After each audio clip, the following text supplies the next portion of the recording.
कर्म अच्छे करोगे तो किस्मत भी दासी है। नीयत अच्छी होगी तो घर पर ही मथुरा काशी है। वो कहते हैं ना कि जैसी करनी वैसी भरनी। इंसान जैसा काम करता है उसे उसका फल भी वैसा ही मिलता है। अगर आपने अच्छे कर्म किए होंगे तो आपको उसका अच्छा फल मिलेगा और आपने बुरे कर्म किए होंगे तो आपको उसका बुरा फल मिलेगा। अगर किसी के साथ कुछ बुरा होता है तो लोग कहते हैं कि इसने पिछले जन्म में जरूर कुछ बुरा किया होगा इसलिए ही उसके साथ ऐसा बुरा हुआ। और अगर किसी के साथ कुछ अच्छा होता है तो लोग कहते हैं कि इसने पिछले जन्म में जरूर कुछ अच्छा काम किया होगा इसलिए ही इसके साथ आज ये अच्छा हुआ। देखा जाए तो आज के जमाने में इंसान को अपने इस जन्म का हिसाब इसी जन्म में चुकाना पड़ता है, क्योंकि पहले भगवान नोटबुक पेन लेकर के हिसाब करते थे, इसलिए उन्हें हिसाब करने में देर लगती थी।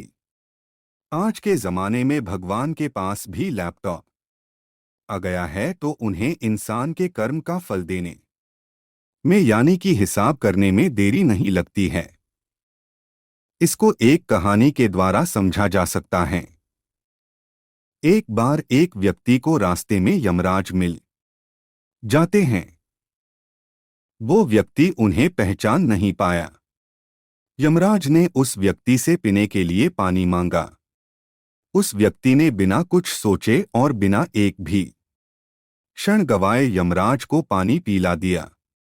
पानी पीने के बाद यमराज ने उस व्यक्ति को बता दिया कि वो उसके प्राण लेने के लिए आए हैं, किंतु उस व्यक्ति ने यमराज की प्यास बुझाई है, इसलिए वो उन्हें अपनी किस्मत बदलने का एक मौका देते हैं। इतना बोलने के बाद यमराज ने उस व्यक्ति के हाथ में एक डायरी दे दी और उस व्यक्ति से कहा कि तुम्हारे पास 10 मिनट का समय है। इस डायरी में तुम जो भी लिखोगे वही सच में हो जाएगा, लेकिन ध्यान रखना कि तुम्हारे पास केवल 10 मिनट ही है।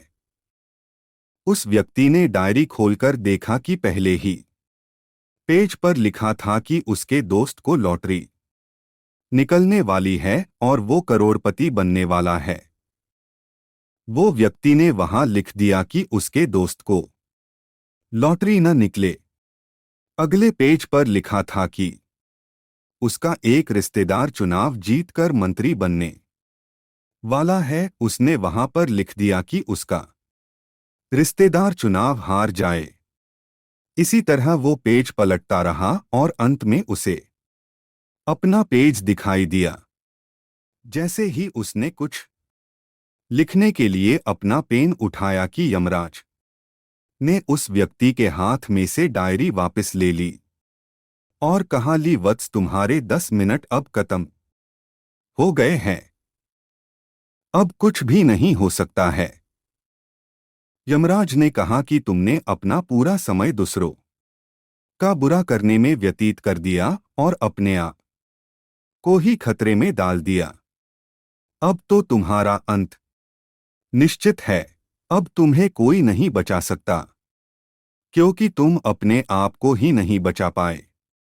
यह सुनकर वो व्यक्ति बहुत ज्यादा पछताता है, लेकिन अब पछताने से कुछ नहीं हो सकता था, क्योंकि अब सुनहरा मौका उसके हाथ से निकल चुका था। अर्थात अगर भगवान ने आपको कोई शक्ति दी है तो कभी किसी का बुरा न सोचे और ना ही किसी का बुरा करे।